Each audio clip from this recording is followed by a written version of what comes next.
नमस्कार दोस्तों, बचपन में आपने चालाक कौवे की कहानी तो पढ़ी होगी, जिसमें एक प्यासा कौवा घड़े में कंकड़ डाल डालकर पानी को ऊपर लाता है। जहाँ तक मेरा ख्याल है, आप सभी ने इस कहानी को अपने बचपन में जरूर सुना होगा, तभी से आपके माइंड में कौवे की जो इमेज है सबसे चालाक पक्षी के रूप में छप गई होगी। और आज की इस वीडियो को देखने के बाद आई गारंटीड कि आप कौवों को बुद्धिमानी जीवों की गिनती में रखने पर मजबूर हो जाएंगे। तो चलिए जानते हैं कौवे पर आई हालिया रिपोर्ट के बारे में।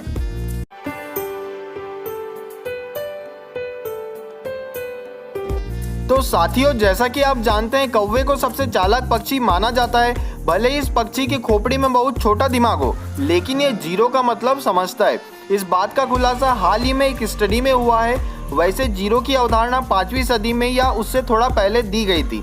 हालांकि ये बात काफ़ी हैरान करने वाली है कि कौवे भी इस अवधारणा को समझते हैं, जबकि ना ही कभी इस पक्षी को जीरो के बारे में ट्रेनिंग दी गई है और ना ही इसे कभी इसके बारे में पढ़ाया गया है। ऐसे में ये कैसे संभव हो सकता है कि कौवे भी जीरो की अवधारणा को समझते हैं? तो चलिए इस कॉन्सेप्ट को समझने के पहले सबसे पहले हम जीरो की अवधारणा को शॉर्ट में समझते हैं। साथियों, जैसा कि आप सभी जानते हैं, जीरो में किसी भी अन्य संख्या को जोड़ दिया जाए, घटा दिया जाए, गुणा या भाग कर दिया जाए, लेकिन जीरो का अस्तित्व जो है कभी खत्म नहीं होता। ये आप भी जानते हैं। दोस्तों, जर्मनी स्थित यूनिवर्सिटी ऑफ तुबिंजेन में इंस्टीट्यूट ऑफ न्यूरोबायोलॉजी में एनिमल फिजियोलॉजी के प्रोफेसर आंद्रिया निएडेर का कहना है कि कोई भी गणितज्ञ की जीरो की खोज को बड़ा अचीवमेंट मानते हैं। हालांकि जीरो के बारे में सबसे खास बात यह है कि आम दिनचर्या की गिनतियों में जीरो कहीं नहीं शामिल किया जाता। जैसे मैं आपको एग्जाम्पल के तौर में समझाना चाहूँ, अगर मैं आपको बताऊँ, अगर किसी बास्केट में 3 सेल रखे हैं तो आप उसे 1, 2 और 3 कर ही गिनेंगे। आप कभी भी जीरो का इस्तेमाल अपनी दिनचर्या में नहीं करते हैं। आंद्रिया निएडेर कहते हैं कि जीरो भले ही खालीपन को दर्शाता है, लेकिन कौवे के संबंध में ये बिल्कुल अलग है। अध्ययन के दौरान हमने जितनी बार कौवे के दिमाग को पढ़ने की कोशिश की तो पता चला कि वो अन्य संख्याओं की तरह ही जीरो को भी समझते हैं। कौवे के दिमाग की गतिविधियों से ये स्पष्ट है कि वो 1 से पहले जीरो को समझते हैं। तो चलिए अब मैं आपको बताता हूँ कि कौवों के ऊपर आखिर क्या प्रक्रिया किया गया है और उसका क्या रिजल्ट निकल के आया है। तो guys, the journal of neuroscience में प्रकाशित स्टडी के मुताबिक वैज्ञानिकों ने कौवे के दिमाग का अध्ययन करने के लिए 2 प्रैक्टिकल्स किए और इसके लिए 2 नर कैरिबियन कौवों को इसमें शामिल किया गया। एक कंप्यूटर स्क्रीन के सामने कौवों को लकड़ी के टुकड़ों पर बैठा दिया गया। हर प्रयोग में कौवों के सामने ग्रे रंग की स्क्रीन आई, जिसमें 0 और 4 काले डॉट्स जो है एक साथ निकलकर सामने आए। इसके बाद कौवों को दूसरी संख्याओं के साथ भी डॉट्स दिखाए गए।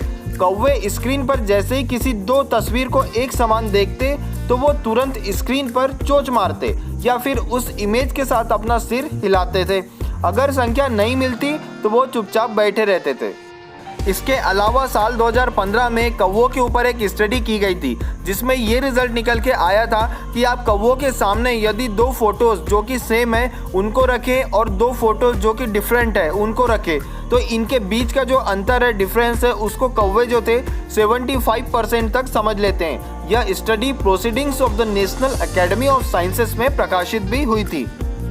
साथियों, साइंटिस्टों के अकॉर्डिंग पक्षी जो है नज़दीक रखी हुई हर चीज़ को मिलाकर देखते हैं या फिर उनके आकार को जो है एक ही मानते हैं। इस प्रक्रिया को न्यूमेरिकल डिस्टेंस इफेक्ट जो है कहा जाता है। लेकिन कौवे जीरो को अन्य संख्याओं से अलग करने में माहिर होते हैं, ऐसा भी जो है साइंटिस्टों के अकॉर्डिंग बताया जा रहा है। आंद्रिया निएडेर कहते हैं कि जब दोनों कौवे कंप्यूटर स्क्रीन पर गोल डॉट्स देख रहे थे तो एक के दिमाग में 500 न्यूरॉन्स में से 233 और दूसरे के 268 न्यूरॉन्स जो है सक्रिय हो चुके थे। अब इसके बाद क्या हुआ कि जैसे जैसे स्क्रीन पर जीरो के अलावा अन्य संख्याएं आने लगी तो कौवों के न्यूरॉन्स ने जो है सक्रियता कम कर दी और उन्होंने स्क्रीन पर देखना भी बंद कर दिया। लेकिन जैसे ही जीरो को उनके सामने फिर से रखा गया, उनके न्यूरॉन्स जो है फिर से एक बार एक्टिव हो गए। इससे हमें यही समझ आ रहा है कि जीरो को जो है कौवे भली भांति समझते हैं और उनके द्वारा जो प्रतिक्रियाएं दी जा रही थी उससे यही समझ आ रहा था कि कौवे जो है जीरो की अवधारणा को या जीरो को पूरी तरह से समझने में सक्षम है। लेकिन कौवों के लिए जीरो क्या मायने रखता है ये भले ही स्पष्ट नहीं हो पाया है, लेकिन ये बात तो पुख्ता हो चुकी है कि वो जीरो को अच्छे से समझते हैं। तो फ्रेंड्स अभी हाल में जो भी कौवे के ऊपर स्टडी की गई और उससे जो भी रिजल्ट निकल के आया, मैंने आपको इस वीडियो के माध्यम से बहुत ही शॉर्ट टाइम में समझाने की कोशिश की है। आई होप आपको अच्छे से रिजल्ट समझ आया होगा। अगर गाइज आपको मेरी वीडियोस पसंद आई हो तो प्लीज़ इसे लाइक करिएगा, अपने दोस्तों के साथ शेयर भी करिएगा और ऐसे ही अमेजिंग फैक्ट्स जानने के लिए आप मेरे चैनल को सब्सक्राइब भी कर सकते हैं। Thank you.